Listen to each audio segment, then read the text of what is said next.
back to 1010's podcast. I am your host, Robert Pira, and I have Adam on Zoom. And I am really, really, really, really, really sick of doing these Zoom calls, Adam.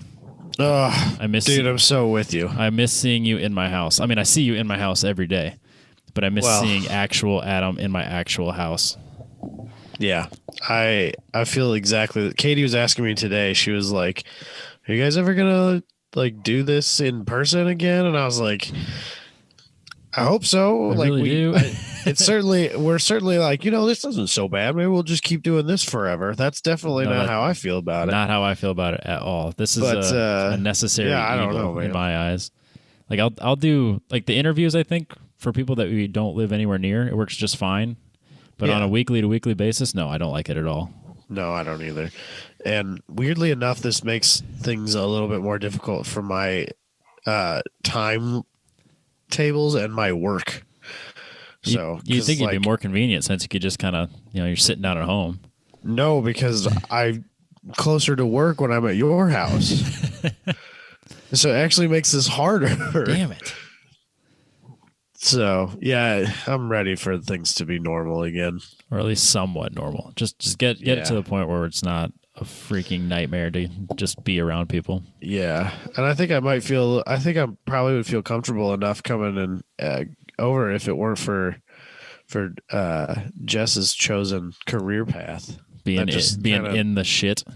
Yeah, she's literally like one of the first people that people would meet when they come to the hospital with COVID problems. Uh-huh. And so I don't blame you. I really don't, because the way people walk into the hospital knowing they have it and then acting like total idiots, spreading it, is mind-blowing. Yeah. Like you just walk into the ER fully aware that you have it with no form of protection. You wait until you've been sitting in the ER in the waiting room for an hour or whatever before you finally mention, "Oh, by the way, I tested positive like 4 days ago." What? Thanks. We would have handled this a little bit differently. Gosh. I get it. It's like if you have it, it shuts your brain off and you act like a total moron. I would guess that their brains were off prior. They just happen to have COVID. There's just seems to be that there's a lot of people with brains that don't function at a high reasonable capacity level. Yeah. It doesn't even need to be a high level. A level, just a reasonable one. Just like, above like me eat food, me drink water. Yep. That, beyond that.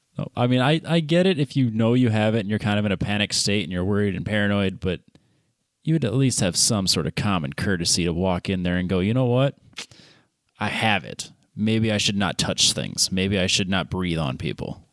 Yeah. But hey, common sense, But this is a car show. It is a car show. And we claim it's a car show. It's 70% of the time it's a car show. Yeah, we'll go with that. We try to. The general theme is automotive. Right. But I'm sitting here in the Kanga Motorsports studio looking at the Kanga Motorsports website. And he's been very busy as well. For being someone that's at home, he is just like us, where it's just like, how do I not have time for anything right now? Yeah. But I know he's got a bunch of stuff recorded, a bunch of stuff. I don't know if it's like completely written, but at least it's started. So I know he's got more articles and videos on the way. So you definitely check those out. He's still got the How to Take Better Track Notes. I've reread that one right before we go to Howlett. I actually have a couple things I printed off from it in my little binder. So when I take my track notes, I can look at his cheat sheet for track notes so I can take better ones. But stuff like that's super helpful. So if you want to head over to kangamotorsports.com, that's where I would recommend going. Yeah. It's funny how being a new father can really be a time suck. I think he's starting to learn that. I think he learned that right away. Yeah, you learn that pretty quickly, let me tell you. And I think he's going a little stir crazy because, I mean, we would text back and forth once in a while, but we definitely have been texting and just like catching up more, just like randomly like, "So how are things?" And then we'll just have like a full conversation. And that we used to not really do that unless we're on the show. Yeah. So, I mean, we're in Iowa, so it's not been a problem. We just kind of I had my 2 weeks, and the rest have been pretty normal. I just don't go places. But I know he's in California, and it's kind of the other end of the spectrum. I think he's been home from work for almost 2 months. Yeah, something like that, I think. Pretty wild. How weird world, man. Yeah, how have you been, Adam? Busy. I weirdly have been busier than I think I have ever been in my entire life. Too busy for a haircut, I see. Yeah, well, and then they're not open. True. And weekends, I'm so busy. I don't have time. No. I don't have weekends to myself, and I like half the time. By the time I get off work, those places are closed anyway, and it's just like, Yeah, it's just hair. I need a haircut. I hate it, and I want a haircut, but it's just not the priority. So Jess was, speaking of haircuts, Jess was talking about how we haven't cut our dog's hair this year. We usually do it in the spring and then in the fall. And I hadn't done it yet. Do that just a little bit ago too. Yep. So she goes, yeah, we should really cut his hair. It's getting really long. Well, he doesn't like the clippers, and I don't know what else to do. So I just like hold him down and take a scissors to him. So obviously it's a hack job. So she's outside. I think she was just like laying out or something. And she comes inside, and I'm sitting there with the dog in the kitchen, with holding his scissors and a pile of hair, and then the dog just laying there on its back. She goes, oh God, oh no. And like the dog stands up, shakes off, and she just runs into the other room. She goes, it looks horrible. I didn't think it looked that bad, but apparently that poor dog, just not even, apparently dating cosmetologists for like my whole life didn't rub off on me. I just didn't rub off at all. I give terrible haircuts, apparently. So this poor dog is uneven. He's got nice short hair on the front and around his ears. The rest is just kind of weird. His tail's all not symmetrical. I tried giving our dog a haircut at one point and pretty much got the same response. She was pissed because I took a bunch of his tail off. Yep, same thing. Apparently, you don't do that. And I was like, because it gets poop in it. You gotta cut hair. It needs to come off. Exactly. Like, what do you fucking want from me? Well, we tried to pay someone to cut it because the first time went so horribly. We're like, we got to bring it to a professional. Yeah. They charged us a shitload of money, and I don't think they cut a single hair on his body. We went in to pick him up. I'm like, did you cut his hair? Yeah, we tried. It didn't go very well. That'll be $60. Yeah, it's $60 to get it. It's out of control. What? You didn't even trim his feet. Like nothing. Nothing was trimmed. He looked the same going in as he did coming out. And that was the first time I took his scissors to him. I was like, okay, we'll just hack him up. He's a dog. No one cares. Its hair grows back, right? Exactly. It can't be that bad. That's why I do the buzz cut thing. I can't screw it up too bad. If I get really bad, I just keep going shorter until there's none. That's fair, I suppose. I'm not ready for that. I'm not that far along yet. No, so. You're not really the short haired guy. You never have. No, I've always been the long hair guy. Yeah. So, but when I get a haircut, I make it worth my time. Your yearly haircut. I would like it to increase more to like every 6 months. That's not what happens. No. Oh well. My kid's starting to look like me too. He needs a haircut as well. So. Oh, I do have a picture of that. Yes, he does. Yeah, we'll get into that. He looks in a minute. He looks just. Oh man, it's funny.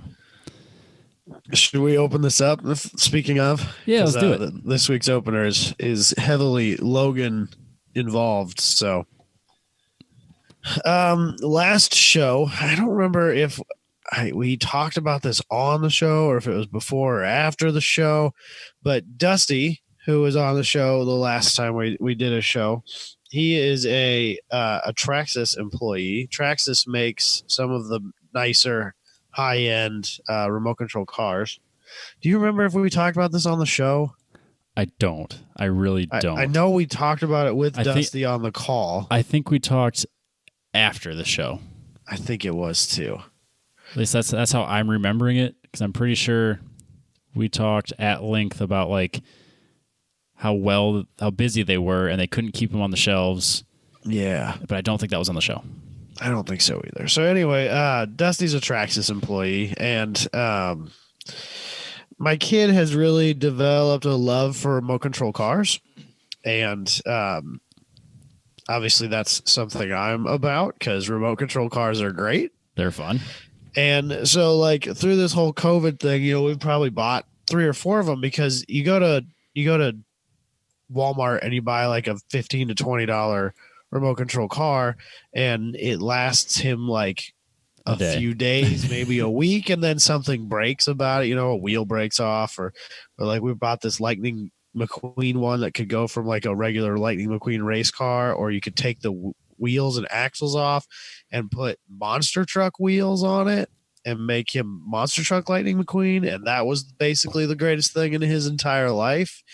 But then the controller, like you shake the controller, you can hear something rattling around in it. Oh, like a PlayStation controller after you throw it against the wall. Yeah, and it doesn't work anymore. Yeah, I've done that a lot. Yeah. Yeah. And so I'm sure it got dropped or whatever. He's 4. Yeah. That sort of shit happens, And so, like, you don't think about it like, oh, it's just another $15 or $20. But, like, when you're 4 or 5 in, it's like, this was dumb. I should have bought the expensive one. I should have just bought a nice one. So that's what I did. I talked to Dusty, and, we kind of talked a little bit about what it was that I wanted, and I kind of set a budget, and I went on the website, and I said, yeah, I think this is the one I want. And Dusty's like, yeah, this one's great. So I bought, so they make a bunch of different chassis, right? Okay. And I bought what is a Stampede chassis, but it's their Bigfoot model. Like the monster truck, Like the professional Monster Jam guy. Okay. Yep. And so the one that we bought in particular, which you can see the picture I don't know which picture you have up, but I got the picture of Logan. It's the picture with my kid Yep. standing next to it. You can see it's red, white, and blue. It looks like the American flag a little bit, Yep. And so Logan calls it America Monster Truck. He says America, right? Yeah, not on purpose, but yes. That's just perfect then. Not like, I didn't tell him to pronounce it America, but that's what he does, and I just haven't bothered to try and correct it. Nah, don't correct it. It's hilarious. It's accurate. It's the American monster truck. Yeah, so it's American Monster Truck. And that was the one he picked out. There was one that was like a retro Bigfoot that I really, really, really wanted. Is that like not teal, but it's like a lighter blue? Am I thinking the right one? No, it was still kind of a darker blue, but it was like a late 80s, early 90s Ford chassis or body, the original Bigfoot. And it had like a little engine sticking up out of the hood with like a pair of 4-barrel carburetors on it, and, Oh, yeah. I guess that is a lot darker than I remember. I thought it was like a lighter blue for some reason. yeah. So, and the bodies are hot swappable. You just buy a different body. It's not like that's a big deal. No. And that was kind of why I wanted to buy this Traxxas, is because, the investment on the front end's a little bit higher, but number one, it works fantastically, and number two, like when something breaks, not if, but when. You just call Dusty. Well, there's,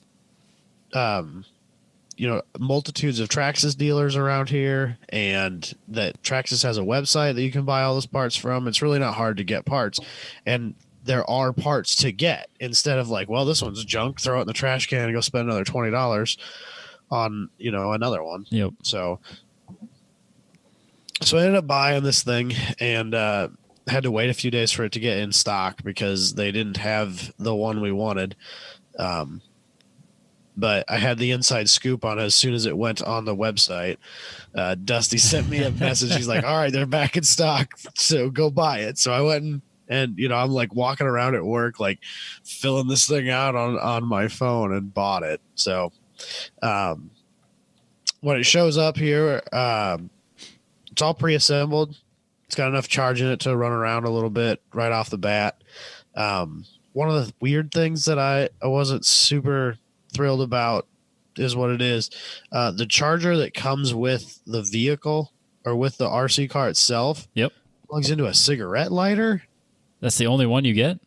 and you have to buy like a $25 adapter to go to a wall. Oh, I didn't realize Traxxas was owned by Apple. Yeah, pretty much. Yeah, I was like, what? Okay, yeah, I guess. Fine. Dusty kind of like gave me the heads up. He's like, I don't know why they do this, but like, you're probably gonna want to buy this adapter. I'm like, okay, Yeah, whatever. yeah. So I just threw the adapter in there, and it is what it is, I guess. But it was kind of weird, kind of silly. Yeah. But so the one I bought, and I think that pretty much any of the Traxxas model has this, but they have like an engine controller on the vehicle itself, and there's a training mode that you can engage, and it only has 50% power. Oh, nice. So the Stampede that I bought, or the Stampede chassis that I bought, the Bigfoot, it does 30. That's Which is pretty quick, it's especially fast, for a dude. child. It's fast. It's way too fast for Logan. So the 50% training mode, it only does 15 miles an hour. It's a way more reasonable speed, and also at 30 miles an hour, it's very rear biased weight wise, and if you just hammer on the trigger for the throttle from a standstill on full power, it'll just flip right over. Oh, It just flips over on itself. Just wheelie up, crash. That's it. It's the end of it. so you learn that immediately. Yeah, and so on the training mode, it doesn't quite have enough power to do that unless you're like going backwards and then immediately flick it to full forward. Then it'll pull a wheelie and it'll flip itself over that way. Yeah. And then Dusty recommended. He's like, I said, man, like this thing is wheelie happy, and it's really hard to keep it, on all fours. And he goes, yeah, a lot of people like just zip tie like a socket or something to the front bumper inside the body. Yep. And it's just a little bit of weight. And so I found like a 19 millimeter impact socket that I had that was, I was like, I don't know if this is big enough. Like, I don't know how much weight it needs, but it makes a world of difference. Like that was all it out. So, that helps a ton. And also, it turns terribly when you're trying to turn on throttle because it's all the weight is shifted to the back. Yep. So it understeers like a pig. And that the little bit of weight in the front of the vehicle really helped that out too. So that's cool. But the training mode's nice. I was really happy about that. You can buy like a lithium battery pack and this step up in motors, and that thing will do 70.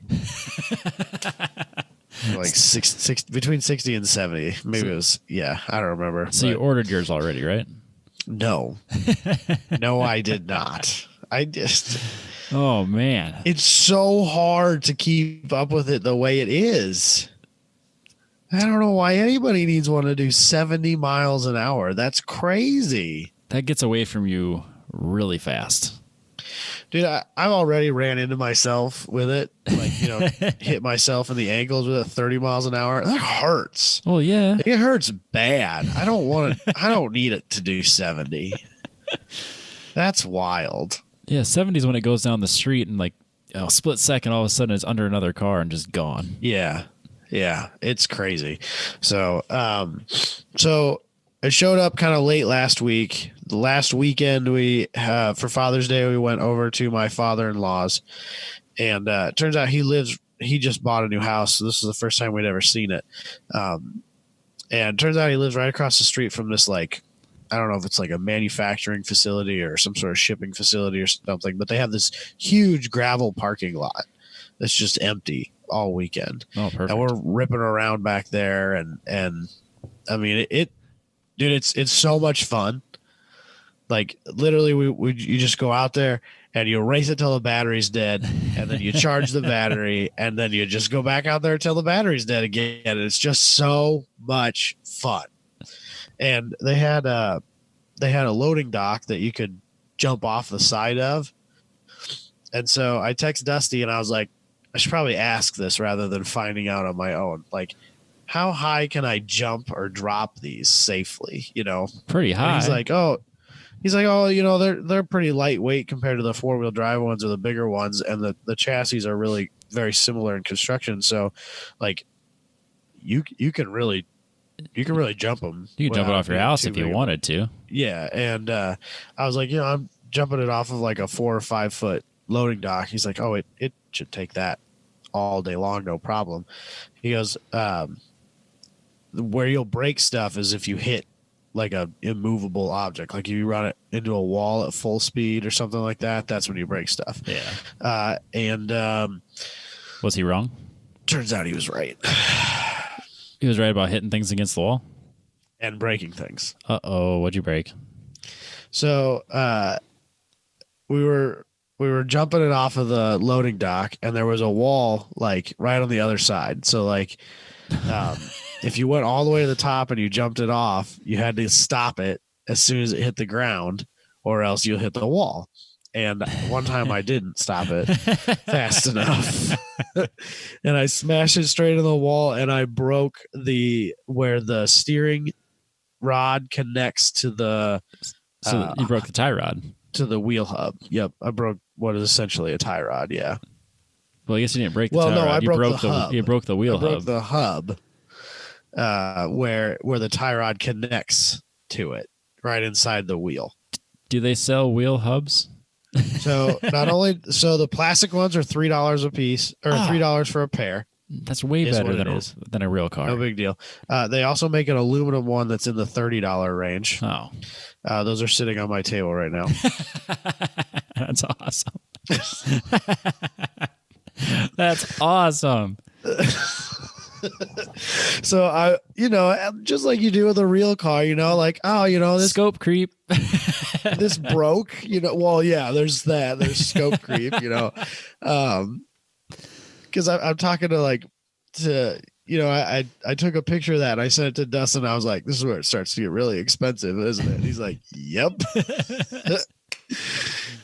And like, of course, what does he do right away? He starts sending me links on their website to all the upgraded parts. And I was like, Bro. dude, what is your problem? Like, you're a terrible person. Why you can't do this to me? Dude, he Drug knew what dealer he knew over what here. he was doing. He gave you that first hit. And he's like, this will only cost you a little bit, but you could also have all of this. Yeah. And it'll turn all your bad feelings into good feelings. What Dusty told me at some point along this is something I think is really, really cool and like a really good reason to support Traxxas if you're going to be buying RC cars. Mm-hmm. Traxxas as a company is very dedicated to making sure that like ma and pa hobby stores and stuff like that can stay in business.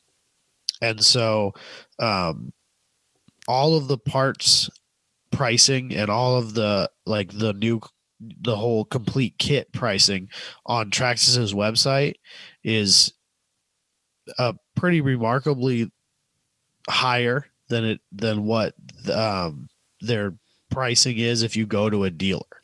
Oh, no kidding. And so it turns out that when you Google Traxxas, what pulls up is there's a place in Ankeny and a place in Urbandale. Oh, I forgot to send you the picture of the one in Urbandale. They have a racetrack. I think I've seen that. It's actually. right off of 86th, kind of down there. Is it indoor or outdoor? It's an outdoor track. Oh, then I'm not thinking of the right one. I'm thinking of an indoor one. The indoor one's no longer. Okay. That's that used to be on Southwest 9th. There's one in Sioux Falls. I'm pretty sure. Yeah, that could be. Pretty sure. It's been quite possible. Many years, but there was one in Sioux Falls. Yeah. But there's this hobby haven in the Urbandale area that has like a full-on racetrack. And it's not just an oval. It's like a figure eight jumps and stuff. Well, I don't think it figure eights, but it's kind of like a dirt road course with jumps. Fun. Yeah, so that's probably something I'm going to have to end up doing. And like apparently they have league nights and stuff like that. So like this could get real bad real quick if I really wanted it to. Because you got Logan's, but where's yours? Plus, if you Well, got I League, could use this one too. Yeah, I but just then take it Logan off of training mode. yeah, but then Logan doesn't have one. He's gonna be Well, yeah, when Logan's old enough to race, disappointed. then yeah, we'll have to buy a second one. Yeah. But like, it was $200. It's not like it was. Yeah, they're not cheap, but you get what you pay for. It wasn't cheap, but it also isn't that bad. No, and so instead of spending $20 every, we'll just say a month for every time you break one, More like week. getting the decent ones were definitely worth it. Right. And if it got to the point where we actually were racing these and I needed 2 of them, it's not like it's a huge sum of money. It's not like I'm spending. But the guys that are winning have all the magnesium parts. Yeah. And those cost even extra. Yeah. There's all those aluminum. You got to have the aluminum hubs and you got to have the heavy duty control arms and you got to have there has dude, to be. they make shocks, right? Yeah. It has like it's a real car. Yeah, it's got all the same parts. Like from the way it's built, it's a real car. It's just a small Tesla. Yeah. With better build quality. Yes, that could have been a news story. Apparently, the Tesla was I forgot about that. JD Power's worst build quality vehicle. But so like you can adjust camber and you can adjust caster and you can adjust all that stuff, man. And there's shocks. So there's the stock shocks on there, and the rod and piston part of it, that comes out of the shock body, that's not real big. Well, they make a pro one that's quite a bit thicker so that it can take a lot more abuse. And then Dusty's like, yeah, you can even like buy different valving and different springs, viscosity oils to like change all this stuff. And I was like, this shit's out of control, man. Oh man. But then I'm like, if you wanted to like learn how to rebuild shocks and like maybe start learning what different valving does, that would be a way cheaper and easier way to figure that sort of stuff out than trying to do it on your car. Yeah, and I think you'd see like a lot of the vehicle dynamics, working right away. I think it absolutely scales. Oh, for sure. You know what I mean? For sure. So, but yeah, you can. Oh my God, you can spend money. It's out of control. There has to be a company out there that's building, carbon fiber everything and magnesium everything. Some of the racing, the Stampede's kind of like, from what I've gathered, it's kind of their entry level off road one from Traxxas, and they make their fancier ones are carbon. Oh boy. Yeah. I suppose you wouldn't, less likely to break that slamming into a wall. And it's be lighter. Yeah. Lighter's always better. And carbon fiber is always better. Well, there's that too. But, so yeah, you can just go to these stores and you can buy these parts and they're way cheaper. Well, not way cheaper, but they're cheaper than if you would order them through Traxxas, which I think is really cool of them. Yeah, that's awesome. So, what I found out literally today, there's a motorcycle, like a Honda motorcycle dealer here in Nevada, just literally 8 blocks away from my house. Okay. And when I first moved here, they had like a little dirt oval that I would always see people racing around with their remote control cars. And they have a Traxxas sign in the window. And like, I was kind of like aware of that, but I'd never really thought about it. And then I was driving home one day and I was like, oh shit, that place, I wonder, like, is he just like I like playing with RC cars and I own this motorcycle shop. So like maybe I'll just get a Traxxas dealership so I can, pay cost for my RC cars and, maybe some people might show up every once in a while and buy a part or two from me. So I decided, might as well stop in. Let's stop in and see what the deal is. And I walk in me and Logan went in there. We walk in this place, dude. It's a full on like remote control shop. Yeah, it's like the shop is split in half. You got half motorcycles and then one half all Yeah. RC stuff. You got Yeah. wall, like shelving. So he's got a whole wall, of parts. Yep. So I walked in there and I was like, "Yeah, I've got this Stampede, and I broke where the steering arm connects to the hub, and I want to. I was hoping, just see what you have in stock, if I can get these parts replaced or what the deal was." And he's like, "Oh yeah, and he pulls out his book and we start cross referencing parts just like you had a fucking parts store, man."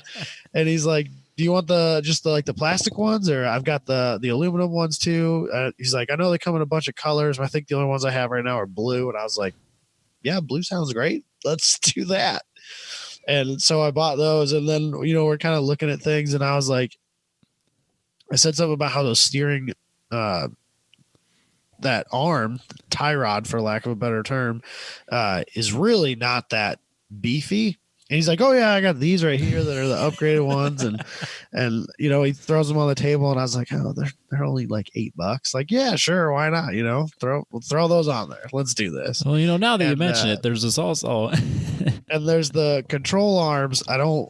The stock control arms, like, they look decently strong, but Logan and I both have decided that we love jumping this thing. Like, that's what we want to do with it. So, I went ahead and bought upgraded control arms this afternoon.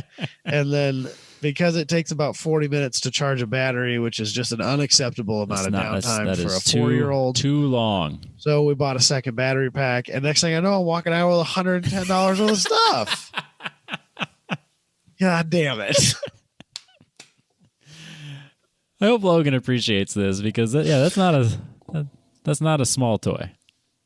Yeah, I think it was Josh. When I told him I was buying this thing, he was like, or I said, Logan is. I sent them the link to the Traxxas website, and I said, Logan's getting this, and I think it was Josh that said, "You mean you're getting this and Logan gets to play with it?" And I was like, "Well, yes, yeah, probably, absolutely." Probably. So, but this motorcycle shop, this guy, he does a ton of racing, RC car racing. Really? And he was telling me that, like, I guess he goes to that Hobby Haven place in Urbandale and races with leagues. And he was telling me that he goes to, like, these huge, like, convention-sized races in, like, St. Louis. Okay. And he said he went to one a while back, and he said there were people from all 50 states. Good grief. And a couple of countries. Well, I would bet that Dusty or someone from Traxxas is, has a booth and like a convention. Yeah, well, and the whole thing. I guess there's like, I mean, just like any motorsport, like, there's factory Traxxas teams. That's and awesome. Stuff like that, And he was talking to me about how he was really, really excited because in his class he had managed to make it all the way up to the A main race, which is, that's the big show. Yeah. And he was out there racing with, like, factory backed guys and like doing pretty well for himself. And I was like, man, this shit's just real car racing with tiny cars. Yep. It's no different. Yeah, he's just a privateer fighting against the big guys. It's just, I was like, oh my gosh, the parallels between the two communities of racing. It's crazy.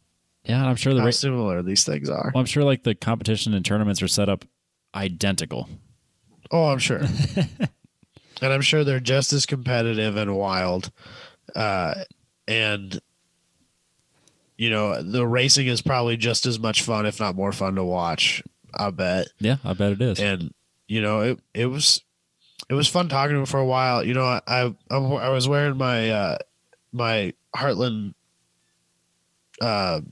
National Tour Stop T-shirt, and so he was asking me. He's like, "Do you like do racing and stuff like that?" And so I kind of talked to him about a little bit about what we, the stuff we've done and whatever. And next thing I know, we're, like, in the back of his shop looking up. He's got, like, this balcony above the shop area, and he's, like, telling me about all of his racing bikes that are up there, and how I guess they have. He does flat track racing. Yep.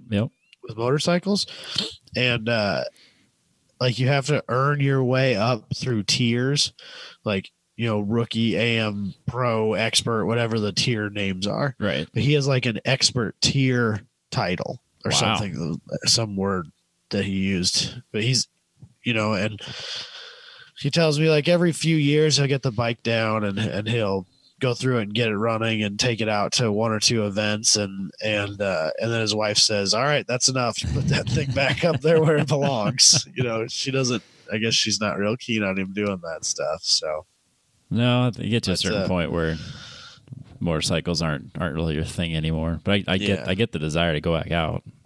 Yeah, he told me awesome. like 20 or so years ago that he had built a bike to go road racing, and I guess at the time Brainerd had a class you could take to get your racing license, just like you need in wheel to wheel racing. And he had the intention of going there, and then she got pregnant, and the bike took a back seat, and then he ended up selling it, and it never went anywhere, and he never got his road racing license, but he still does the flat track stuff. So. Well, that's cool. Yeah, he was super cool to talk to. I think I have a feeling we're going to get to know each other a little better. Yeah, I bet. I feel like you're going to be in there fairly often, and then every time you're in there, you're going to talk about motorcycles and racing. One of these days, you might hear him on the podcast. So I'm good with that because he was pretty cool to talk to. So, but yeah, remote control cars, man. Who knew? Apparently, Dusty knew, and he knew what he was getting you into. Yeah, he's fully aware. Yeah. Yeah, he could have told you about all the things you're going to have to replace beforehand, but he didn't. He could have told you about all the racetracks that are around you, but he didn't. No. So he sent me a picture of a couple of the ones he's got, and he's got the big bad boy off-road one that does 70 or 80 miles an hour or whatever, and then he's got a Mustang car that's just like a hard surface only. Yep. One, which they had at the shop here that we went to today, and Logan was eyeing that one pretty close, lusting over that real hard. So I'm afraid that he thinks he's going to need a car, and so I don't know, maybe that'll be a birthday present next year or something like that. And then I guess one of the really like big things that a lot of people do with these is they'll build like rock crawling rigs. Like just like the full scale Jeeps and whatnot. Yeah. And so that particular like genre of RC guys, they're really all about realism. Okay. And like trying to make their rigs look like real ones. Just so they can own the full size one and then have the mini and one. like all the way down to like detailed interiors and working lights and stuff like that. And Dusty has one that looks like a Jeep Comanche that he's wired up for lights and stuff like that. And I was like, oh man.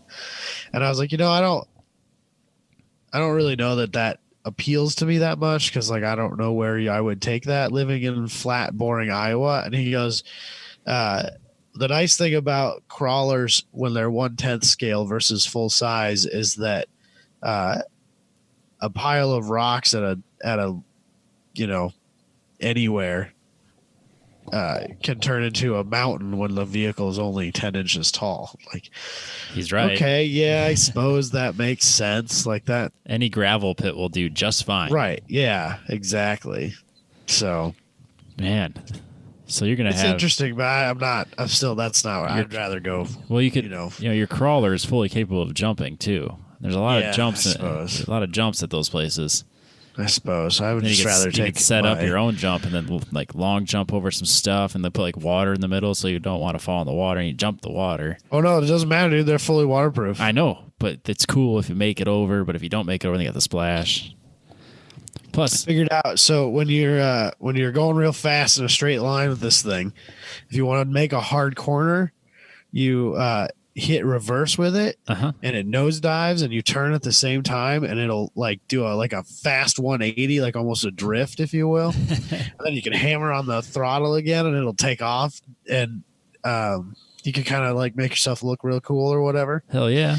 And I found out that if you do that and go through puddles, it really slides then, and that was fun. And Logan thinks that's cool to watch. He hasn't quite figured out how to do it yet, but he thinks it's cool to watch. Do they sell drift tires for those that smoke a bunch? The cars, you can get like drift cars. Well, I guess I've seen that. I've seen the drift, the RC drift competitions. Yeah, when seen I that was before. when I was in high school, like when the height of Fast and the Furious, I remember HPI made drift cars, and they made this like electronic box that you put in the car, and it would help you like do the counter steering and stuff like that, and actually like legit be sliding the car instead of having solid plastic tires on the back and rubber tires on the front, so you had traction in the front but not in the back, and just dragging the back end around basically. Yep. The HPI one was like legit drifting, and they still make those, and that's kind of what I want to buy if I get a car for Logan. Yeah, do that. So the car chassis that Traxxas makes is all-wheel drive. They gotta have a drift something. I'm sure they do. I don't know. I haven't talked to. I'm avoiding that conversation. Well, let's say Dusty listens to this on the way home, so you'll get a call or text roughly 8:00 Sunday night. Yeah, probably. That's probably fair. Right after he's called me about all the horrible things I just said about Traxxas. As a joke. That's fine. As a joke. Where was I going? I was going to say something. Oh, I was going to say, and for how cheap LED lights are, every one of these should have underglow. Oh, God. It'd be so Here easy. It's just 2 wires, and they just go right under there. And they take like no energy at them. Everyone should have underglow on their RC cars. Logan so apparently the crawler models, Traxxas sells like wiring harnesses for them so that you can wire in the lighting and actually plug it into the vehicle. And so, that probably wouldn't be that hard to rig up some underglow with that. No, it'd be so easy. I don't know how I would tap into the battery power part for the one that I have, though, to get power. I'm sure there's a way. Oh, I'll bet there's an easy way. I just don't know, because I don't know what that voltage is on that battery pack. LEDs are durable. They're fine. I don't have any idea. Well, you just got to buy the right LED. Yeah. They don't have to be 12-volt LEDs. They make lots of different ones. Yeah, you're fine. This will work. I just have to figure it out. I'm probably not going to. No. But somebody will figure it out for us, and they'll just send you the link. I'm just going to keep wrecking it into walls and buying more aluminum parts for it. It's fine. I haven't touched any of the back parts yet. He kept trying to he was like, oh, these parts break a lot. And then I was like, pump the brakes, dude. Like, that's next time. Okay. Like, let me break I'll it be first. Back. I promise. I live just right down the street from here. I drive by you twice a day at least. Like, just pump the brakes for me. Okay. I promise I'll be back. Yeah. We'll be friends. Don't worry. I'll be back. You'll sell me these parts later, but I have only so much money I can spend every week here. It's going to be like Cheers. You're going to walk in and he's going to be like, Adam and Logan. And it's just first name basis. And he's just going to know you guys so well. You're going to get a Christmas card from this guy. That's how much you're going to be in there.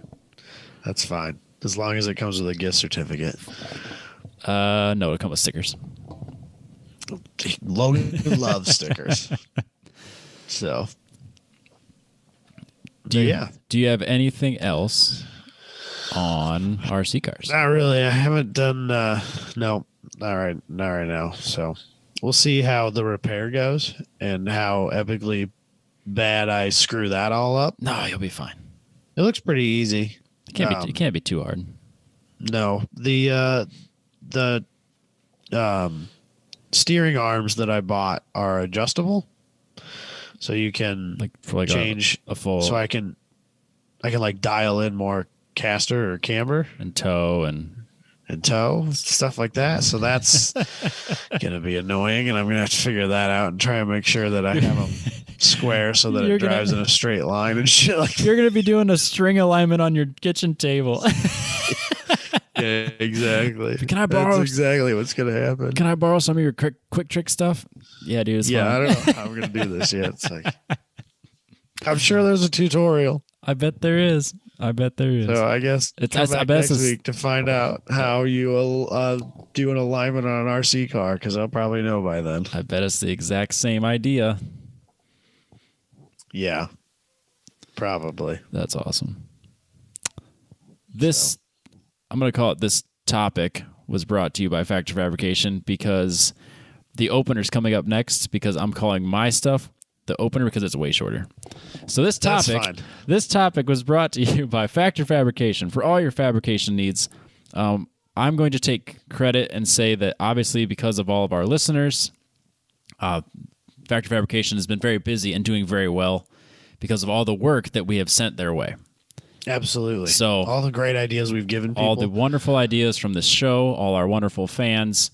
So whatever work that Booney is having and all the stuff that's keeping him busy is directly related to this show and everyone that listens. I know that's Absolutely. that's obviously his biggest market and obviously the most people that are spending money. So I appreciate all of you helping Booney stay very, very, very, oh my God, very busy. I feel his pain. Yeah, I was catching up with him the other day because I had to drop off some stuff for the autocross, and we were just catching up. And I was like, "Man, you've been affected by this?" And he goes, "No, we're busy as ever," which is good. I'm glad to hear that because small business like seems that. It seems to be kind of the way it is around here, though, for a lot of people. Yep. Yeah. I mean, maybe not for people who work in the aerospace industry, but I can the rest of us. Yeah, everyone that's not in aerospace is doing okay, I think. But yeah, aerospace, not so much right now. Flights went down 96%. Yeah. But my job's fairly secure, I think. But no, it's awesome to hear that small businesses like Factor Fabrication are still doing well and staying busy. Yeah, for sure. But if you were at home and you're looking at your house going, man, I could really use a much better railing system or a really cool table or a really cool chair, Factor Fabrication's got you hooked up. FactorFabrication.com. Where should we start with me? Let's hear. So you talked about your power steering a little bit, and you Yes. showed us your screwed up bushings, Yes. Okay.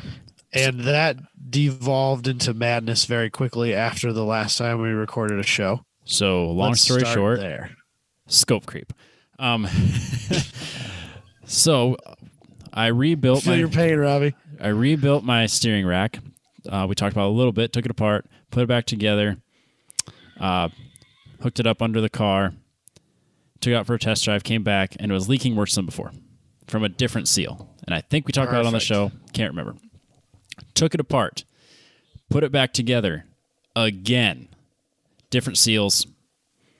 I ripped the ones. I'm pretty sure I talked about this on the show, so we'll skip past that. So rebuilt it twice, still leaked, but I think I figured out why I had the problem, and that was the bushing.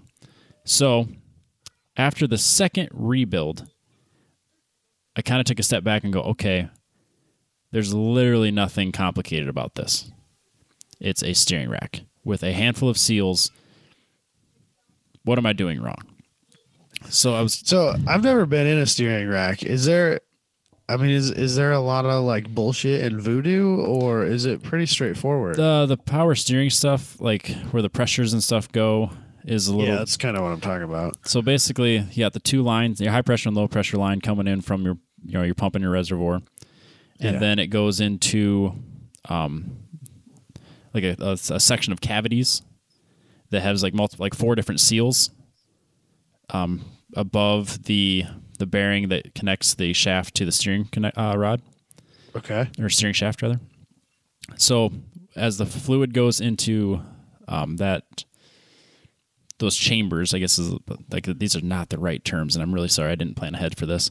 I'm sorry. Yeah, I kind of dropped that on you, but But that fluid gets directed into the basically the piston area of the shaft. So when you turn left, it basically assists with fluid to push the wheels that way. So yeah, basically it goes through those lines into and out of the shaft area, and then that's what goes to and from the cavities that go to your power steering pump, which is, again, a very, very bad way of describing it. But so these aren't like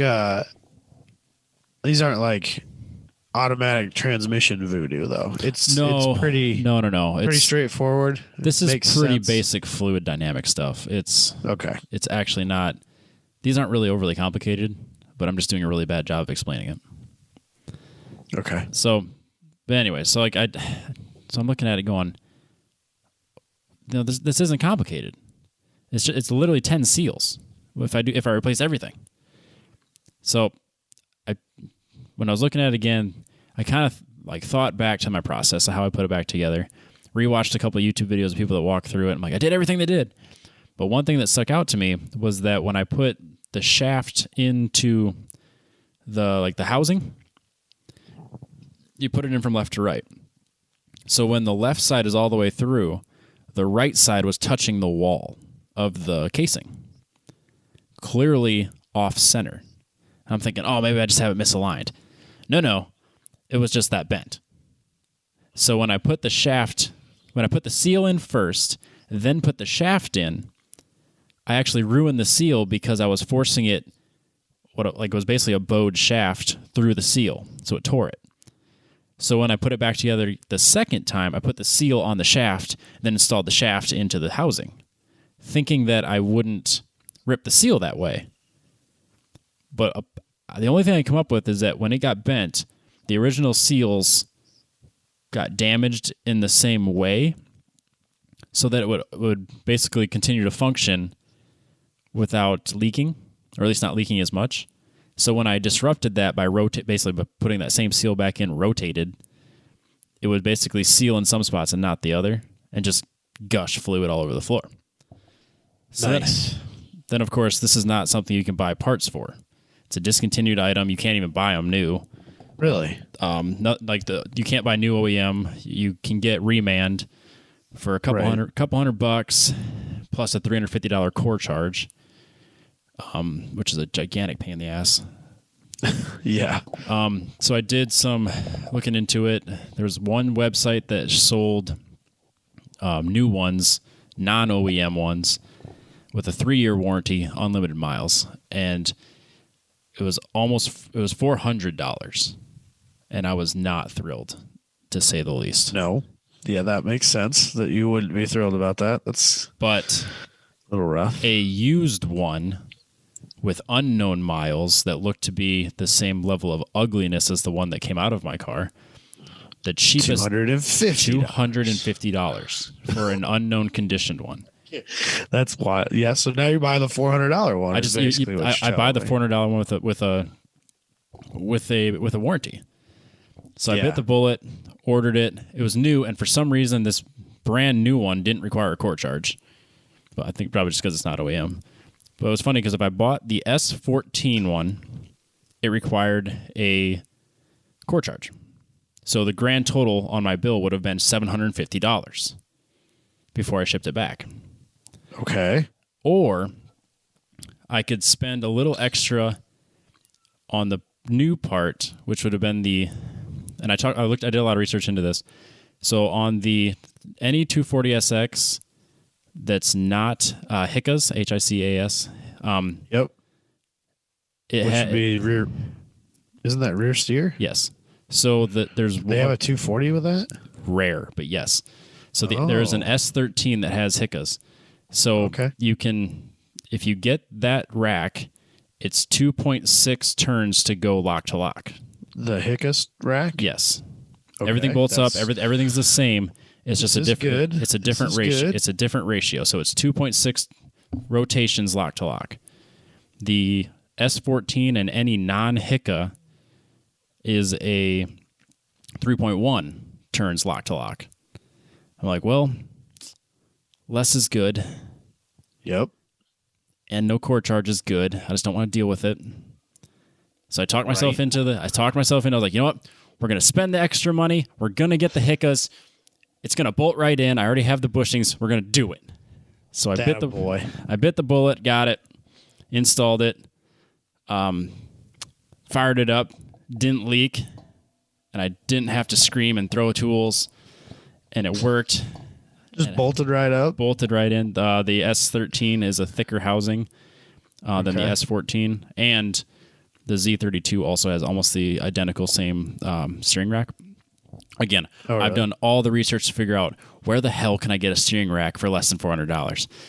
You can't. Right.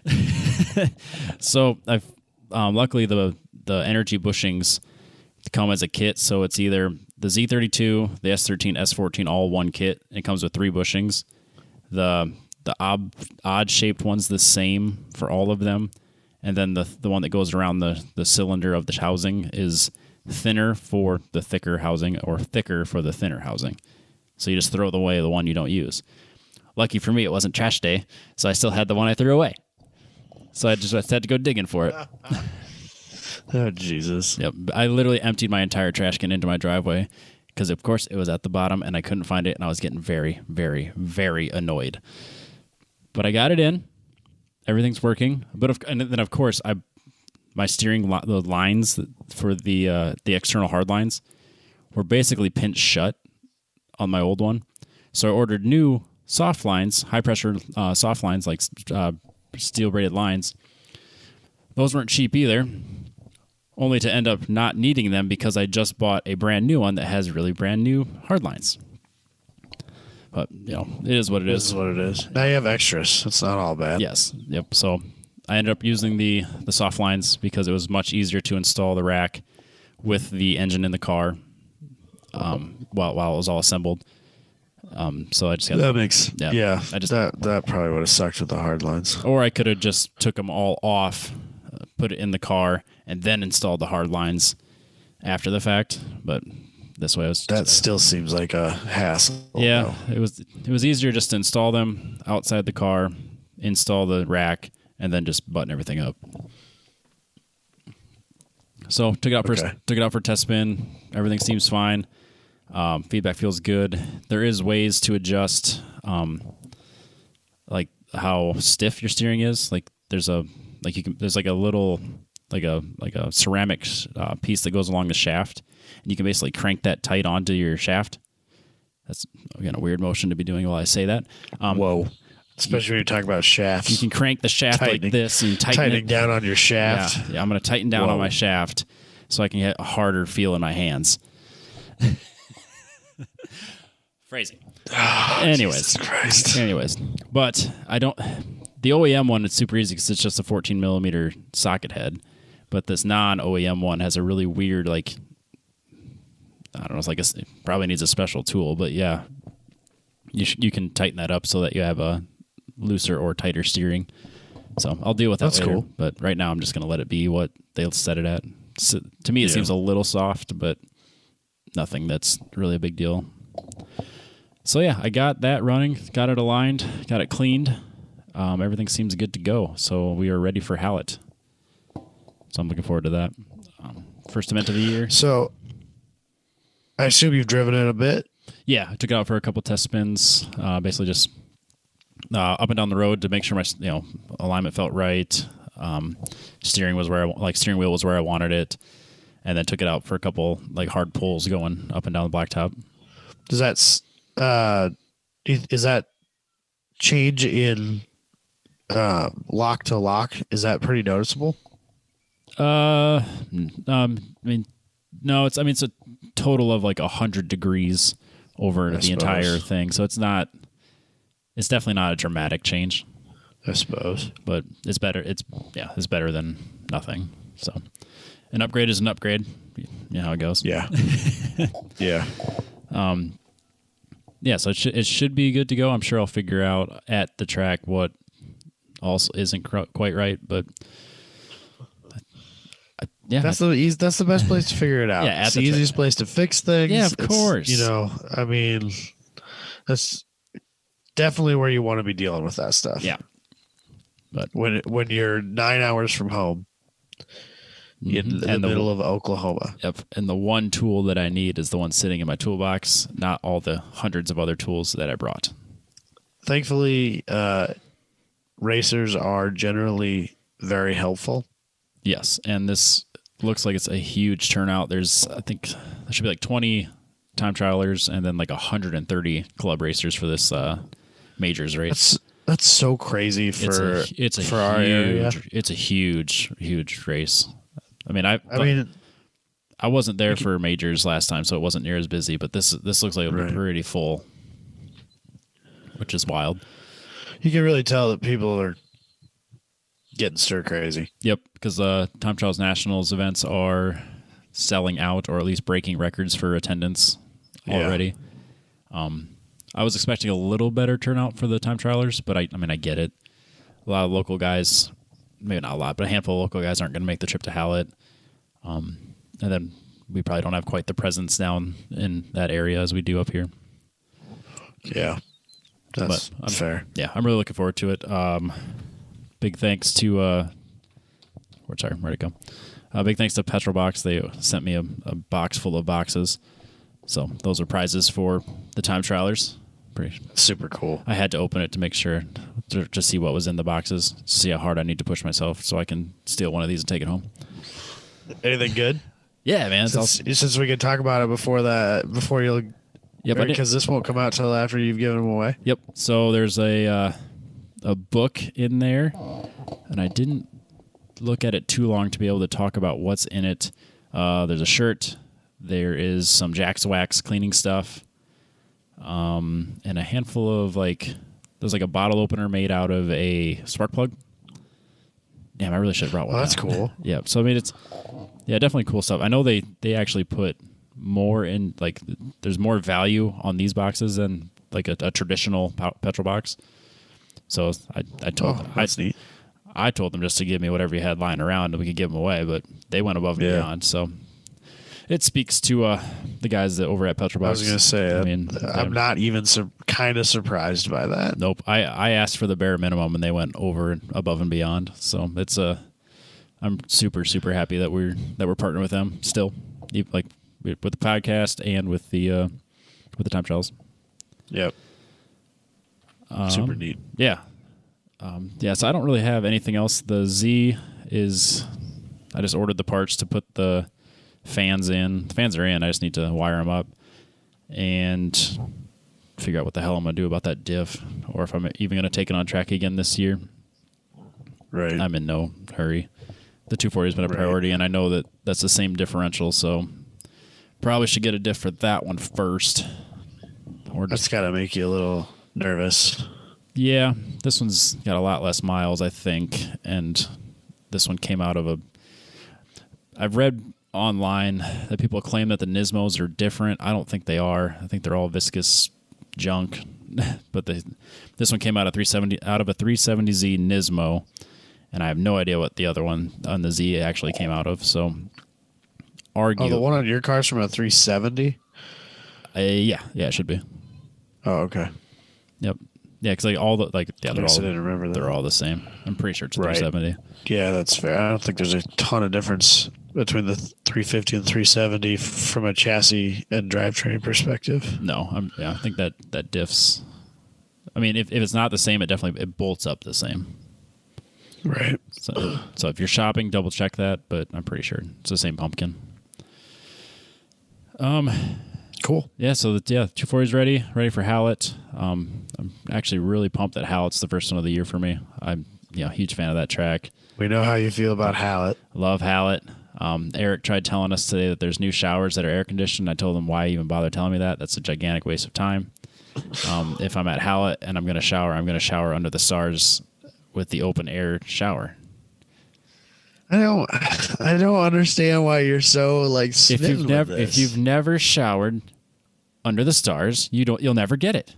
That's probably true, I guess. I'm surprised that you haven't built a small bathhouse behind your house with no roof on it, so you could go shower under the stars whenever you wanted. I'll have you know, there has been talks, because that doesn't surprise me at all. I wish I had a picture. So next to my garage, there's like a walkway that goes to the backyard between the shop and the house. Yep. And the previous owner had like a dog run kennel thing there. So there's like a little fence that the trash cans go next to. Then there's a big, not big, but like there's a prison cell size cement pad that the dog fence went around. So if we had some sort of a drain there and like a fence going the other direction, blocking the view from the neighbors, we could easily make a shower out there. And Jess thinks it's a great idea because we need to do it for like washing the dogs when they go swimming in the gross pond. Right. Right. So she thinks Google says it's a lake, Robbie. Shut up. It's got a name. Shut It's a lake. no one calls it that. Google made that I don't shit. care. Google made that shit up. I'm gonna call it that. Walnut Cove Lake. It's got a lighthouse, Robbie. For all the ships that come in. But yeah, so Jess has brought it up like, oh, I really wish we had a shower out there for, someone to give the dogs a bath outside. It's, a lot less messy, a lot less of a problem. I'm like, yeah, that'd be great. Yeah. And I could shower outside like at Howlett.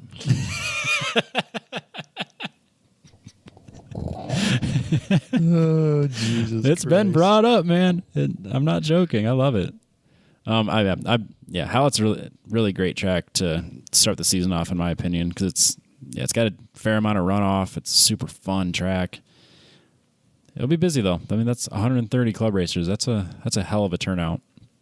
So we'll see how it goes. And it'll be fun to watch, even like between sessions. It'll give you something to do, which is cool. Yep. And Adam Jabay was lucky, or not? I was lucky enough to have Adam Jabay send me a cliff notes of his driver's meeting, so I can do my own driver's meeting based on the Grid Life driver's meeting, including words such as screamy and yelly and silly geese. So good. So I will make sure to use such words in my driver's meeting, thanks to Adam Jabay. And then it looks like there's a very high likelihood that I will be at his driver's meeting this weekend as well. Nice. I think so. My dad found the Pontiac heads he's been dying to find. The numbers matching. Yep. He found them up by Grand Rapids, Michigan. Oh. And if the old man plays ball, one of Jabay's Grid Life buddies is going to pick them up for me and bring them to Autobahn. And I was kind of on the table on whether or not I was going to go. And I guess that kind of forced my hand on it. So seems like a perfect reason to go. Yeah, I could get up early Saturday morning and drive down there and not really miss too much. That's what I did last year. And, then I just sleep there one night, come home Saturday. It's not too bad. Or Sunday. It's not too bad of a. No, it's not too bad of a weekend. It's not too bad of a drive. So I don't know. If the old guy doesn't come through and get the heads to Jabay's buddy, then I'm probably not going to go because my week's been an absolute shit show and I'm tired already. And it's only Wednesday. Yeah. So, you don't have that extra. If he does, then maybe we'll have some Grid Life stuff to talk about next week too. So. Perfect. Then we also got Dusty driving all the way up from Texas to meet me at Hallett. And Austin. Austin Covey's going to be there. Oh, and John I think one or two other listeners even. John Burchart talked about driving up from Louisiana just to hang out. Yep.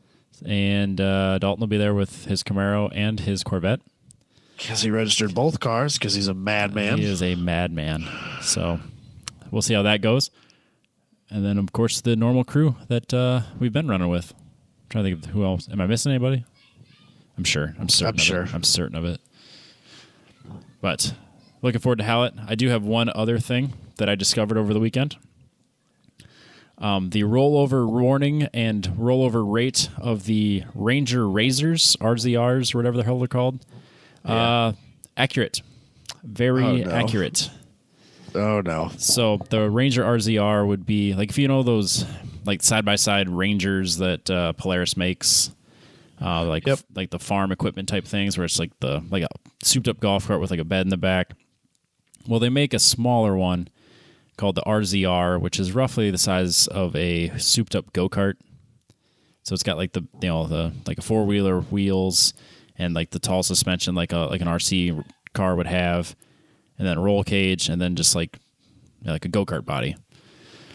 So we're at Jess's family over the weekend, and her brother and sister-in-law bought one of this for their kids, and I'm like, well, we're going mudding. So they all hopped on their four-wheelers, and I hopped in this RZR, and I get in and I put the little net on because they don't have doors; they just have little nets on the side. So I put the net on, and I sit down. And I kind of look around, like my head is dangerously close to this roll bar, like dangerously close. Like we're talking a couple inches. I'm like, okay, this is not good. I don't love this. So I kind of slouched down a little bit. I suppose you didn't have a helmet or anything. No helmet. So we're screwing around. I take off on the gravel road. I'm basically just getting a feel for it. 'Cause it's only like 170 cc. So I mean, it's not terribly slow, but it's definitely not fast. Right. So basically going down gravel roads, and I'm mangying, going to one side, and just like dipping the tires into the ditch, drifting around, going to the other side, drifting the tires into the ditch. And as I'm doing this, I'm like, I should definitely be wearing a seatbelt. Put my seatbelt on because I had enough foresight to think of that. And then we get done messing around on the gravel road, and we go to the pasture, like this like hilly, rolling Missouri pasture. No cows, nothing in it. We're just driving around. Again, I have the same attitude I had on the gravel, thinking like, oh yeah, I'm just gonna slide around, do donuts, drift it around, jump some jumps. Show them how awesome I am. Show them how freaking awesome this thing is, how I need one of these in my life. And I'm driving around, and I go around Jess and her cousin. I'm like, just kind of give them that funny look, like, ah, faster than you. And I go around them, and I'm like dipping my tires off to the side, drifting a little bit, whip it back around to the side, and it just all of a sudden grip on both outside wheels. Oh, no. And it just goes end over end down the hill. So I think I did two full rolls, fell over on its side, didn't hit my head on the roll bar, didn't hit my head on the ground, didn't hit my arms on the ground. I kind of skinned my knee against the grass because I broke the net. Shut it off immediately, and then gave them all the thumbs up, like, yep, didn't die. Flip it back over onto its wheels, give it a once over. Nope, no problem. Just fire it right back up. No problem. And then I promised to not be like driving like an asshole anymore. Well, where's the fun in that, though? Well, it's not my toy. If it was my toy, I mean, I suppose. Wouldn't have given it a second thought, but because it's somebody else's stuff, I don't want to be the guy that breaks other people's stuff. Yeah, that's fair.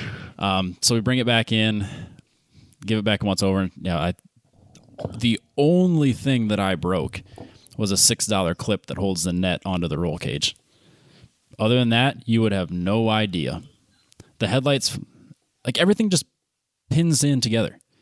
There's no sure that they know that this is going to happen. Yeah, it's crazy. Like the headlights, everything just kind of snaps into place.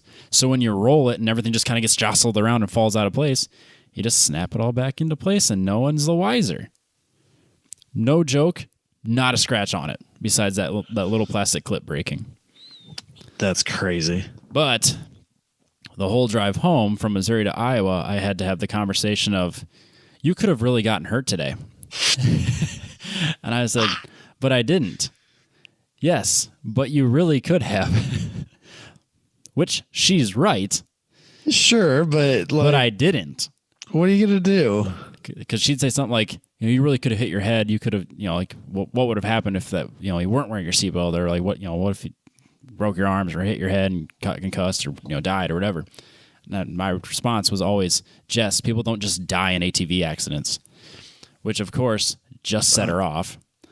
I don't know that that's. It's obviously not. It's not true at all. People die in ATV accidents every day.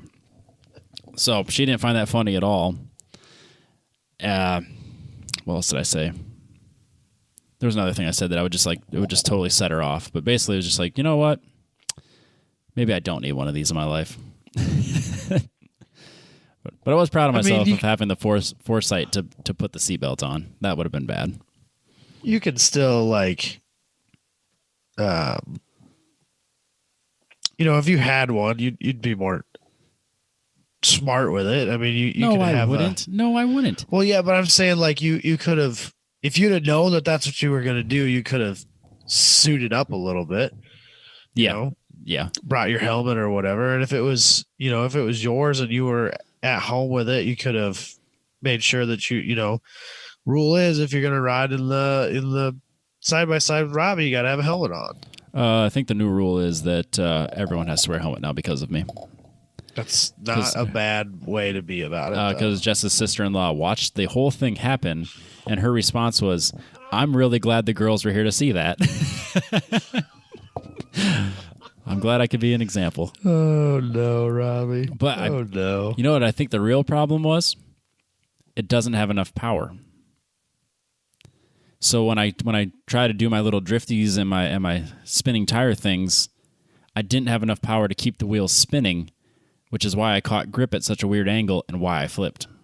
If I had a 250 or a 450cc engine, this wouldn't have been a problem. I would have kept spinning. Yeah, that's probably true. Or I would have rolled it way more times. Yeah, or you just would have been going faster when it happened. Which would have been way more impressive. Yeah. But I don't know, man. It's fine. These things are so durable. And I didn't die. And I still want to go out and drive one again. I'm sure. Because it was I bet they're a ton of fun. It was a blast. I'm sure. But yeah, definitely wear a helmet. And then Jess's cousin sent me a video of somebody rolling it exact same way as I did. And I'm like, see, it happens to everybody. But apparently there is a recall on these because when they roll over like that and you don't shut them off immediately, their fuel lines have a tendency to burst into flame for no reason. Oh, so cool. So at least that didn't happen, and I didn't burn to the ground because that would have been a really bad day. But hey, I'm fine. Everything's fine. But all's well that ends well. Yeah, Robbie. but you could have died. Yeah, I could have died getting out of bed. It's fine. Yeah, you could have died on your way home arguing with your wife in the interstate. Statistically speaking, I was more likely to die on the interstate than I was in the ATV. That's probably true. Yeah, that might not be true either. But these are fake facts that I threw at my wife to have her actually to continue the fight because I really was enjoying myself. I'll be honest. I did not try to defuse that situation at all. Though weird. Still, this is Wednesday. I still bring it up, and that was last Saturday. That's hilarious. I think it's funny, but that's because I didn't get hurt. Right, yeah. I mean, that's kind of the way we've lived a lot of our life, though. Had I smacked my head off the roll bar and got a concussion, yeah, then I'd probably have a different tone. Right. But that's kind of I mean, when we were skating and stuff like that, when something went really bad but nobody ended up getting hurt, you kind of have to laugh it off, Oh, yeah. Yeah, I mean, that's exactly how it felt. But, I mean, it felt like skating all over again. Like, check this clip out. I could have got really hurt, but I didn't. But look how crazy it is. So yeah, it is what it is. Yep, that's really all. That's all I've been up to is I'm fixing steering racks. I guess not even fixing it because I didn't learn a fucking thing about it. I just replaced it, which is really funny that the Donut Media people came out with a video like the day that I was dealing with this, and James shared it. And it's the exact same thing. The start of the video, he's like, "Yeah, man, this is only going to cost about $30. It'll take some time, knock it out, no big deal." And it has the exact same results I did. Same leaks, same problems, same conclusion. I think it's a rite of passage where everyone thinks they can do it for $30, no problem. Fail, buy a new one or a reman. Yeah. Well, now we know. Yep. Should we do some news, Robbie? Yeah, let's wrap this up. The news, as always, is presented by Apex Pro. I have my Apex Pro right here. Looking forward to using that, or if you're listening to this on Sunday, which you are, having used this all weekend, and which is why I did so awesome. Or if I didn't do well, it's because I wasn't paying attention to my Apex Pro, obviously. Perfect. I wish I would have said. I wish I would have had the foresight to think about to mention it last week, but I'll have my spare with me as well at Hallett, so I'll hopefully be throwing it in other people's cars. ApexTrackCoach.com. This is again, I've been saying this forever. It's a really awesome unit for a really low price when it comes to data acquisition, and there's a bunch of support either through the Facebook group, the beginner data. Oh gosh, I can't think of what it's called. But if you go to the Apex Pro, I think it's just beginner data. Yeah, the beginner data group. You can basically post your stuff up there, and people walk through it, and it's a really great group for learning how to get stuff out of data and figure out where you can find time. And then Apex Pro continues to grow and get new like different features because they have the predictive lap timer now that you can have your phone up and it'll show you what your predictive lap time is. Because I know that was one of the complaints originally that people were like, well, I like to see what my time could be while I'm on track instead of just following the lights. And then so now you have that as well. If you have your phone hanging there, you can use that to run the unit, and you can also have your predictive lap time as well. And that's just an add-on. You can have the OBD2 data as well. Excuse me. So yeah, apextrackcoach.com. If you use the code 10tenths, you get a free window mount for your phone for when you're doing your predictive lap times. Adam, what do you got for news? First up, Formula One will let you put your name on its checkered flag. For a grand total of $270.11. So this is kind of cool. When I first saw it, I'm like, this is dumb. And then I saw the price and was like, okay, it's not so dumb. Like, it's not cheap. No, this is Formula One, so it's way cheaper than it could be. Yeah, so basically what's happening is for the races of this year, you can buy a spot on the checkered flag. 60. There's 80 squares, 56 of them available to the public, yes, and the remaining 24 to be given out by the race promoter. Yes, thank you. So what's happening is you buy a spot, they sign your name on it, it gets waved at the race, and then they take that flag, cut it into pieces. You get a framed picture, or a framed picture with it. So you have your little square, and then you also have a picture taken at the event of the flag waving at the event, and then a letter of authenticity and hologram that goes with it, all for $270, which for what it is, probably is not the worst price. It's a pretty cool wall thing. Like, if you're a big Formula One fan, that's not that much money for what you're getting. It's pretty cool. Yeah, it's when I first saw the story, I'm like, well, that's another gimmicky, dumb thing. But really, it's kind of it's the more I looked into it and what you get out of it, because like, yeah, if you just got the little checkered thing cut out, sent to your house in a little paper envelope for $270, and yeah, I'm a little against it. But yeah, like a framed picture, I mean, they can't possibly be making a shitload of money on this. I mean, that if it's a nice frame, you got a professional photographer, you got the letter of authenticity, you know, they put a little bit of time and effort into it. Yeah, it looked good on any man cave wall.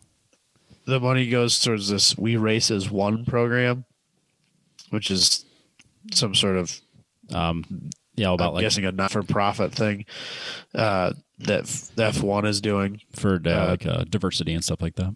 Yeah. So, I mean, it's not like your money's just going into somebody's pocket to be, padded up, but it's going towards a cause of some sort. So that's kind of cool. Yep. And the Austrian Grand Prix is already sold out, but the first Austrian Grand Prix is sold out. The second one's still available, and so is the rest of the races for the season. And I assume if they do more races like they've talked about doing, they will have more of these. So once I saw what it was, first I was like, this is stupid. They'll never sell it. And then I saw the price and then saw what you're all getting. I'm like, okay, they're going to sell out for sure. Dude, this is Formula One. They could have put another zero behind that and they still would have sold out. Are you kidding me? Have you gone through their website, the f1authentics.com, where you can buy this? No. You can get race-worn gear signed by the driver. So like they have Nico Hulkenberg's baklava, race-worn baklava signed, and it's only like a few $100s. Like, it's for what they are. I thought they'd be more expensive. So I'm on the website now, this f1authentics.com. Yep. I'm on the one for the checkered flag for the Austrian Grand Prix. Yes. Sold out. Yep. That one's gone. The rest are still available. Not that that's a surprise at all. No. Because like you can get all the teams here and then all the drivers here. No, I'll just leave it open while I'm searching. So yeah, you can. This is kind of cool. Yeah, so you can get like racewear. So you can get signed like race worn gear. So like Daniel Ricciardo race worn Nomex for $1,000. So I mean it's expensive, but I mean actual worn buy Nomex wheel table how much for is that? $1,100. Again, you would think it'd be more. Because if it was just a plain Lamborghini or plain Porsche table, it'd be $11,000. Yeah, that's probably true. Because we talked about it on that one show where we had all the ridiculous shit people like race companies sell. Yep. The prices were not at, like, again, this isn't reasonable, but like they're not as reasonable as what F1's selling memorabilia for by comparison. This like brake disc that they turned into like a chair, like a bar stool, that's kind of cool actually. Is that under art? No, I'm in car parts. No. F1 car parts. So they have wheel tables and there's a lug nut that they turned into like a desk lamp. So there's like an LED array in the center of the lug nut. Oh, I'm into this. The carbon fiber dog ring desk thing. Yeah. For your pens. $337. It's not cheap. Oh, I'm way into the lug nut lamp though. That lug nut lamp is pretty rad, isn't it? I'm not in at $741, but no, it's way too much money, but it's really cool. I like that. I like how the wheel table is $1,100 to $1,300. If you want that same wheel with the tire around it, it's $3,400. Damn it! That got shipping on there? I'm gonna go with no. You got Lewis Hamilton race used or practice used wheel and tire for $4,400. So One of the side pods off of one of the Haas cars for $1,300. That's freaking cool.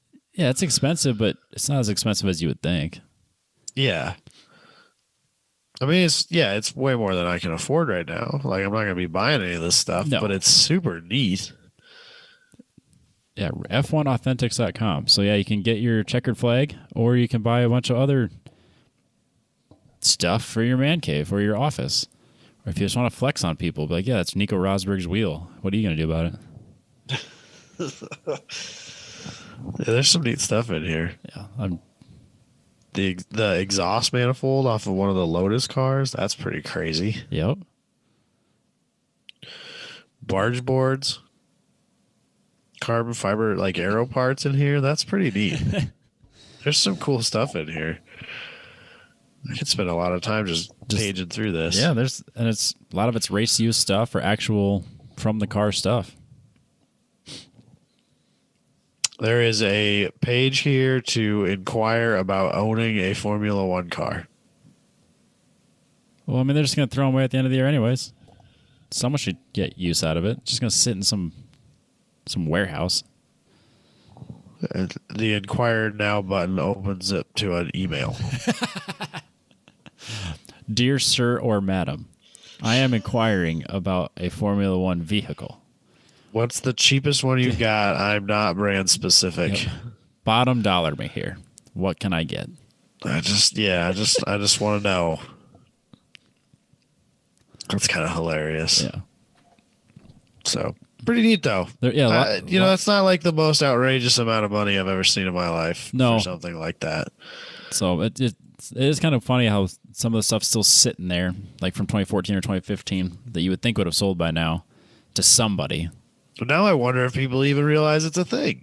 I didn't know it was a thing until today. Yeah. F1Authentics.com.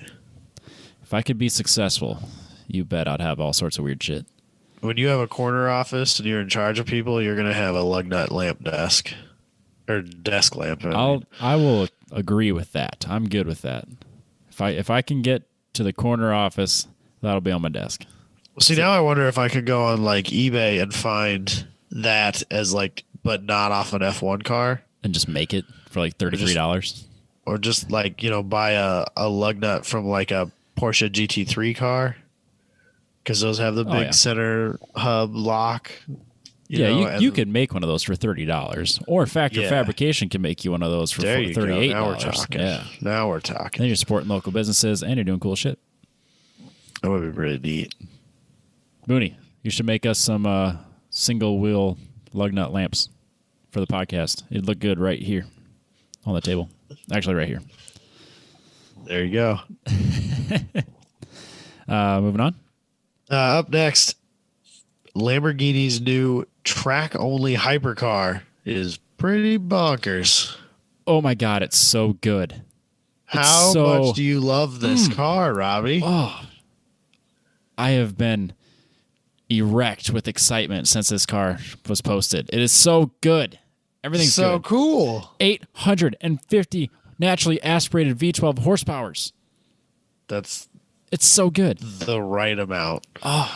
And it uses, what is it called? Aerodynamically assisted supercharging technologies. It's basically a fancy way of Ram Air, but I think a lot of Ram Air things didn't actually work. This one they claim does. So what they're saying is that their wizardry, their trickery with airflow around the car. Yeah, they're ducting The through. faster you go, the more air will be pushed into the engine, the more power it will make. Yeah, so the way the air is ducted through the bumper up through the bonnet creates a, let's just say it's a low pressure zone that gets sucked through the the roof scoop, which creates a high pressure zone within the intake. So in theory, the faster you go, the higher the pressure inside your intake. That is some fluid dynamic pornography right there. That's And pretty I would intense, isn't it? this is exactly what they should do for like engineering projects for like the final, like explain how this all works. Then that's like your Yeah. whole project is just like recreating it and showing it. I would have been so much more excited about school if that was what they were doing. But yeah, the engineering nerd in me loves every bit of this car. And it's naturally aspirated, and I like that. And it sounds Makes more great. downforce than their GT3 race car. Do we have a This price? thing is, huh? Do we have a price? They're probably all sold out. Well, yeah. Is it 2 million? Is it 5 million? Nah, it's not 5 million. I'm leaning towards between the 1 and 2. I was going to start with 1, yeah. If they make 500 of them, it'll be $1 million. If they make 100 of them, it'll be $2 million. Yeah, probably. It's pretty cool, though. I like it. Lambo does some neat stuff. Yeah, they do. And they're unapologetically Lambo. Yeah, which I'm all about. Yes. So, very cool. I'm in. Yeah. Never be able to Up afford next. it, but I'm in. Huh? I'll never be able to afford it, but I'm in. No. Gosh, no. Even if I could just sit in it, just like a small child, all happy and shit, that'd be good enough for me. Well, if we're lucky, JB's doing real well, and he'll be able to get himself one of those. Just take me along for a ride. That's probably Just our sell a best few- opportunity at Just ever sell a getting few anywhere of your close to cars anything and like get that. that one. Yeah. There you go. Take it to Grid Life. It'll be awesome. There you go. Up next, Toyota dealer teases impatient Chevy Corvette C8 buyers to buy a Supra instead with this giant billboard that says, "Still waiting on your Corvette? Come get your Supra." Great marketing. It's Great, hilarious, isn't great it? I marketing. love it. It's the best. I'm so proud of these guys. That's They exactly what they should have done. That should whoever be came up with that. a nationwide ad. Yeah. Basically, Whoever came up anyone. with that deserves a raise. For Yeah, sure. Whatever bonus they get, it's not big enough. That being said, a lot of people waiting on their Corvette will continue to wait for that Corvette rather than Yeah, getting the they're Supra. not really like. I don't know that those are I'd say that's- comparable or cars that are cross shopped by many of the potential buyers. I don't think so. I think the problem is they got thrown in the same price category, and they're not really the same car. Right. So I mean, yeah, that's always been my biggest hang up on the Supras. I think it's overpriced and a little overdesigned, but yeah, I mean, if I'm looking for that Corvette, this advertisement's not getting me to walk through the Toyota dealership door. No, but I like where their head's at. It's unapologetic. It's cool. it's cheeky, and I think that's how a lot of advertisements should be. It should just be kind of a, I don't know, kind of a poke at the competitor, Yeah, it makes me laugh a little bit. Like there's nothing wrong with that. and it gets people talking. Yeah, we're talking about it. So, I don't know. It's yeah, I support this. Where is it? This was in, I want to say Louisiana. Is that right? I just had it up.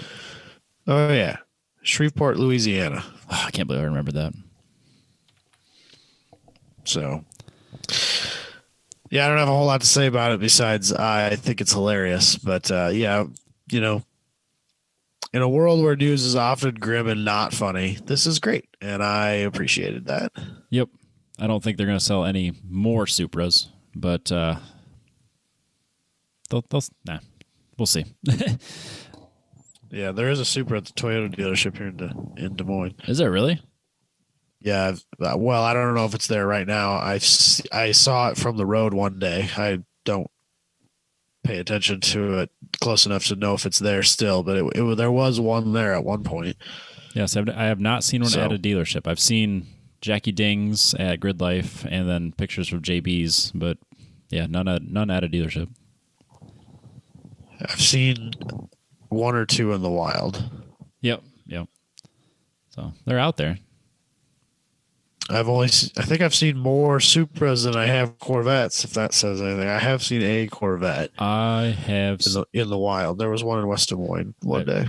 It's about the same for me, number by number. So I've seen a couple Corvettes and a couple Supras, but not as many as I was expecting to see for either of them.